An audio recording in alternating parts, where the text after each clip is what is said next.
obviamente, eu tinha o sonho, né?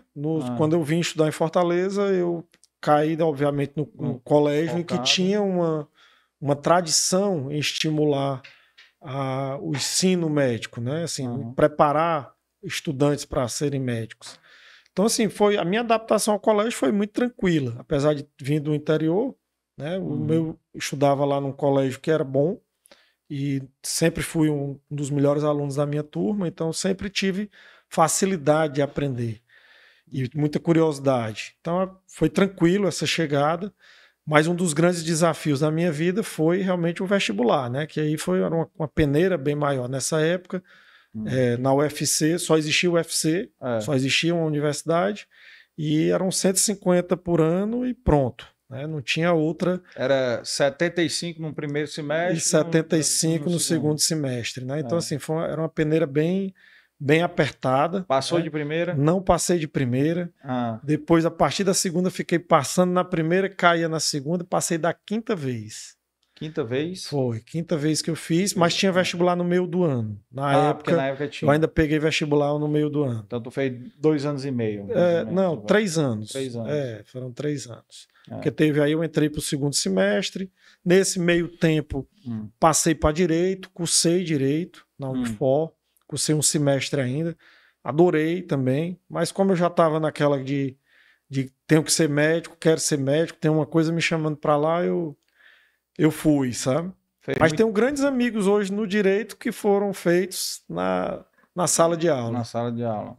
Mas eu acho que você fez muito bem em optar pela medicina. Não sei, às vezes eu fico, rapaz, dava para ter tocado as duas. Tu acha?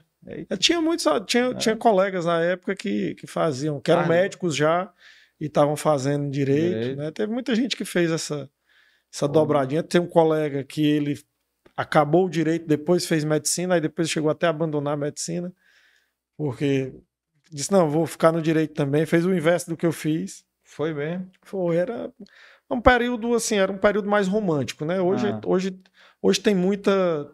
É diferente, apesar de terem muitas faculdades de medicina, hoje está diferente, né? É uma época mais, digamos assim, competitiva, né? Tá mais acirrado tudo isso. Na minha época, eu pelo menos achava uma coisa mais romântica, mais tranquila, né? E o estudante de medicina nessa época, a gente sentia que, logo quando eu passei no vestibular, né? Passei ali no vestibular 99 para o ano 2000, fazer agora 20 anos de formado, né? Porque são 6 anos de faculdade, e foi um período, né? Que foi apesar de bem tumultuado devido aos estudos, foi um período bem feliz da minha vida, né? Desafiador, mas feliz. Bem desafiador, bem desafiador. E, assim, porque também tem um desafio da medicina, cara, que eu, por exemplo, né, eu fiz administração.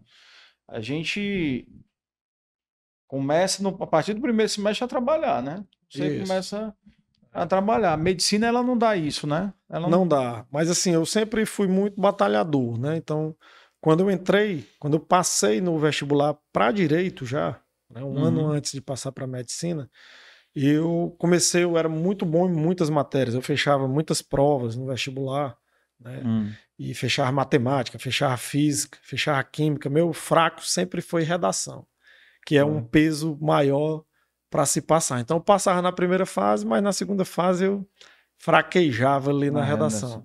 E nesse período aí de vestibular, quando a gente estava se preparando, eu também enxerguei que tinha um negócio ali, comecei a dar aula particular nas matérias em que eu era bom, porque era uma forma de me treinar, né, de estudar e de ganhar um dinheiro também. Então, nesse período aí, até eu entrar na medicina, os primeiro semestre da medicina, eu também dei algumas aulas particulares para os primos, para os vizinhos, alguns filhos de amigos, de amigos dos pais, e também tentava monetizar isso. Na faculdade, óbvio que já a UFC a gente já chegava jogando, né?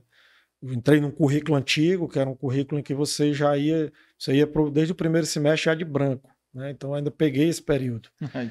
Apesar de ser bem recente, né? Eu tô falando aqui de 26 anos, né? 25 anos atrás, a entrada, né?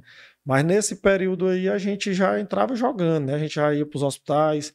Eu, desde o meu primeiro semestre, eu acompanhava um tio no IJF, todo domingo ia lá para aprender, para ajudar, né? E assim me mantive durante a faculdade toda, em estágios, né? Tinha também a bolsa de pesquisa. Aí quando eu parei de dar as aulas particulares, eu virei bolsista do CNPq, fui ser pesquisador lá na farmacologia e deixei, não vou mais dar aula particular quando não quero nada que me atrapalhe a focar 100% aqui dentro da medicina. Então sempre foi nessa trajetória aí de tentar empreender, ganhando alguma coisa também para poder ter uma independência. Sempre gostei dessa característica que eu tenho de batalhar e também, obviamente, continuar estudando, né? E assim foi, a faculdade toda, fazendo estágios, né?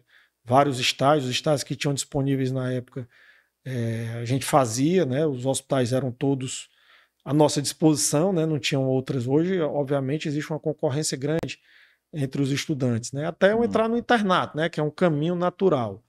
Internato eu opcionei ir para o César Caus, Hospital César Caus, que eu considero a minha casa, né? Fui da UFC para o César Caus. Foi onde eu conheci minha esposa, a Viviane, que também estava... na realidade, eu cheguei antes, né? Depois a gente acabou namorando no hospital. Fiz minha primeira residência lá. Depois que acabei, que me formei, fiz minha primeira residência de cirurgia geral. Um ambiente fantástico, um hospital científico, né? Extremamente bem assistido até hoje. Até hoje, médicos fantásticos, equiparados a qualquer hospital do país, posso lhe dizer isso, sem medo de errar. Óbvio, temos alguma tecnologia a menos, mas os recursos humanos, eles compensavam muito essa indisponibilidade de algumas tecnologias. Apesar de não tinha também, eu peguei uma época muito boa de investimentos no hospital, né?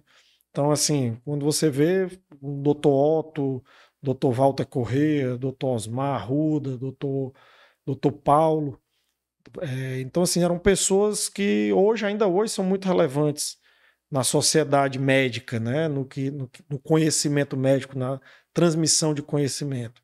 Então, depois da cirurgia, surgiu a vontade aí de fazer uma segunda especialidade. Vou fazer cirurgia plástica, vou fazer urologia, vou fazer o quê? Né? E numa conversa, né, entendi que tinham outras áreas e fui ver a endoscopia. Fui assistir o centro endoscópico do Hospital César Caus. É um centro endoscópico de referência, né?